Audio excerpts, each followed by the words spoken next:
حسن بصری رحمۃ اللہ علیہ فرماتے ہیں کہ مجھے 4 واقعات زندگی میں بڑے عجیب لگے۔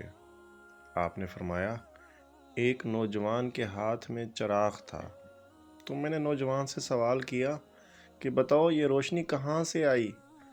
تو جیسے ہی میں نے یہ پوچھا کہ یہ روشنی کہاں سے آئی، اس نے پھونک مار کے چراغ بجھا دیا اور کہنے لگا، حضرت جہاں چلی گئی وہاں سے ہی آئی تھی۔ آپ فرماتے ہیں کہ میں اس نوجوان کی حاضر جوابی پر آج تک حیران ہوں۔ دوسری مرتبہ آپ فرماتے ہیں کہ ایک مرتبہ 10 یا 12 سال کی لڑکی آ رہی تھی، اس کی بات نے مجھے حیران کر دیا۔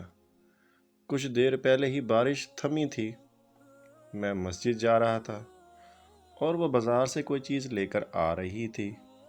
جب ذرا میرے قریب آئی تو میں نے کہا کہ بچی ذرا سنبھل کر قدم اٹھانا، کہیں پھسل نہ جانا۔ تو جب میں نے یہ اسے کہا تو اس نے آگے سے مجھے یہ جواب دیا، حضرت میں پھسل گئی تو مجھے نقصان ہوگا، آپ ذرا سنبھل کر قدم اٹھائیے گا، اگر آپ پھسل گئے تو آپ کے ساتھ ایک پورا طبقہ بھی پھسل جائے گا۔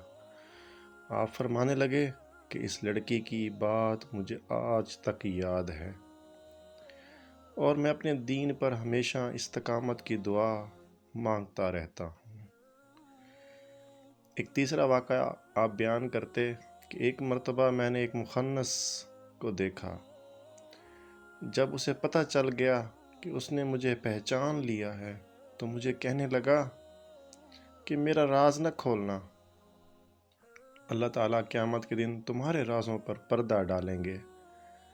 اس کی یہ بات بھی مجھے آج تک یاد ہے اور میں لوگوں کے عیوب، لوگوں کی برائیاں ہمیشہ چھپانے کی کوشش میں لگا رہتا ہوں۔ ایک چوتھا واقعہ آپ بیان فرماتے ہیں کہ ایک آدمی نماز پڑھ رہا تھا، اس کے سامنے سے ایک عورت روتی ہوئی کھلے چہرے کھلے سر کے ساتھ گزری۔ اس نے سلام پھیرا تو اس عورت پر ناراض ہونے لگا، کہنے لگا کہ تجھے شرم نہیں آئی؟ دھیان نہیں، ننگے سر اور کھلے چہرے کے ساتھ میرے آگے سے گزر گئی، میں تو نماز پڑھ رہا تھا۔ اس عورت نے پہلے تو معافی مانگی، پھر کہنے لگی کہ دیکھو میرے خاوند نے مجھے طلاق دے دی تھی اور میں اس وقت غم زدہ تھی، مجھے پتہ ہی نہیں چلا کہ آپ نماز پڑھ رہے ہیں یا نہیں، مگر میں حیران اس بات پر ہوں کہ میں خاوند کی محبت میں اتنی گرفتار تھی کہ مجھے سامنے سے گزرنے کا پتہ ہی نہ چلا، جبکہ تم اللہ کی محبت میں کیسے گرفتار ہو کہ کھڑے پروردگار کے سامنے ہو اور دیکھ میرا چہرہ رہے ہو۔ حسن بصری رحمۃ اللہ علیہ فرمایا کرتے تھے کہ اس عورت کی بات مجھے آج تک یاد ہے۔ دوستوں، میری ویڈیو اگر آپ کو پسند آتی ہیں تو اس کو چینل کو لائک اور سبسکرائب ضرور کیجیے گا۔ شکریہ۔